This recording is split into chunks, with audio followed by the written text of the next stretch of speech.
Hello everyone and welcome back. It's Gina from Orchid and Opal.com, and today we're going to be making some very simple handmade ear wire findings from wire that are guaranteed to match each other every single time. This is a great way to make your own findings, to give your pieces an even more artisan touch. But it can also help if you're looking for findings to specifically match the pieces you are making, especially if you want to go crazy and make some colorful ear wires, use a specific tone of gold, etc. To make ear wires just like this, you can find everything you need from Beebeecraft.com. I'll leave the link directly to their shop right down below the video. They do have a free shipping threshold if you are anywhere in the world. They do ship internationally. And I have a coupon for you, and that coupon code is OPAL5. That will save you $5 off your purchase of $40 or more. And I'll have everything that I'm using today linked and listed right below as well. Most importantly, you'll want to have the right tools for the job, including a pair of bail making pliers, some flat nose pliers, some nice sharp wire cutters or flush cutters. You want to have some 20 gauge jewelry wire. You can use different types of this, of course. I really like this particular brand that's sold at Beebeecraft. And typically ear wires are between 18 to 22 gauge. So a 20 gauge is a good general mid-range size to use. I'll also be work hardening my ear wires slightly with a mallet with the rubber tip and also with one of these metal blocks. And it's also a good idea to have something in your toolbox that you can use in order to straighten out the wire before you get started, such as some nylon jaw pliers or something like this really fancy tool that helps you run your wire through and straighten it out. In order to get started today, what you'll want to do is clip off 4 inches of your 20 gauge wire and make sure that you have it nice and straight, kind of like you see here, without any kinks or nicks or scratches before you get started. Nylon jaw pliers are a great way to straighten that out. Once you have your 4 inches of wire, we can go ahead and jump into this tutorial. All right, with your wire, just again, make sure you have this nice and straightened out and smoothed out so you're starting with a fresh and clean piece of wire.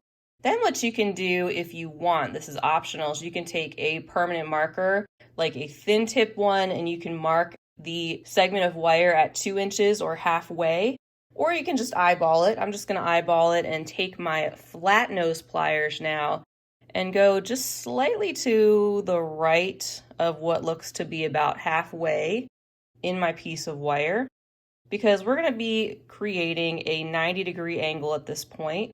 So just take one end of your wire and bend it up right where your flat nose pliers end right there. That should be about the halfway point of your wire. Now what you're going to do is just take your fingers and slowly just bring these ends of wire together and just kind of close this up, and you are welcome to take your flat nose pliers once again and just let them gently help you press those 2 ends together. You don't need to have a point. This is actually where you are going to be cutting the 2 ear wires apart when we're done. So a little loop like this right here is totally fine. Now that you have something like this, you can then just hold this in your hand and bring those 2 ends together. And this is where you can take your flush cutters, and with that flat end right here, this side, you can go in and just trim those 2 ends so that they match just like that.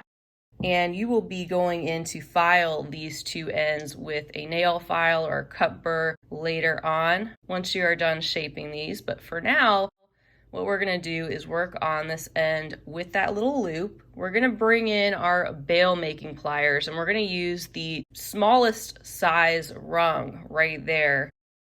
What we're going to do is pinch that loop in between that smallest section on the bail making pliers.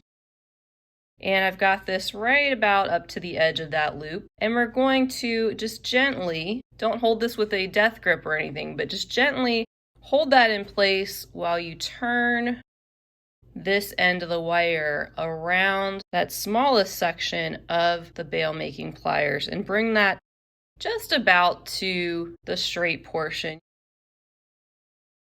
This is the smaller end of our earring finding, of course, where you would be attaching your beadwork once you're ready to use them. And now we're going to be making the larger loop that's going to go through the ear. To do that, we are going to insert this piece into the largest segment of our bail making pliers and just gently hold this in place. We have the small loop that we created facing the smaller size, and then we have our larger size right here, which is where we're going to be wrapping this end around. So take your fingers and just smooth that end right over that section, just like that, and just form that into place right around that larger size. And then what you can do is take this off your bail making pliers. You still have these two that are being formed together, so they're going to be identical.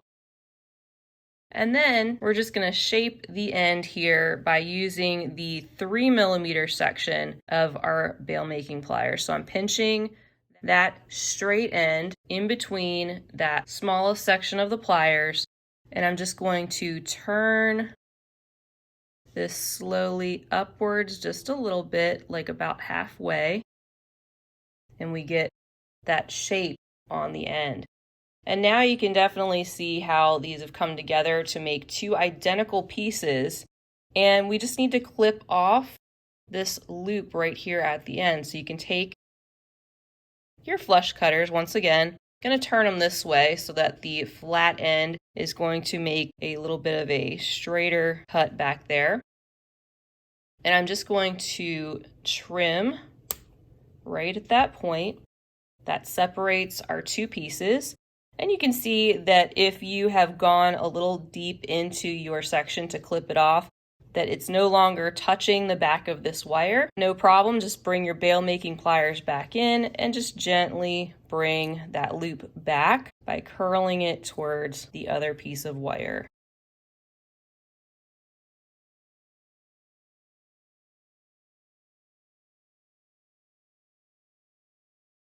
Perfect. So now you have two identical ear wires, and what you're going to do is just gently work hard in these so that they stay in their newly created form.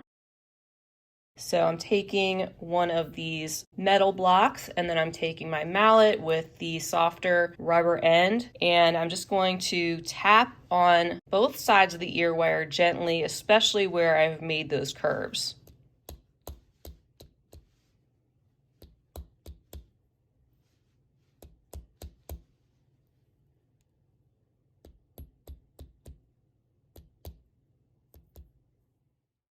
All right, so this one is done, and it's just a lot sturdier, and it wants to keep its shape much better. We can do our other one next. And you don't need to use too much force, just enough to toughen up the metal.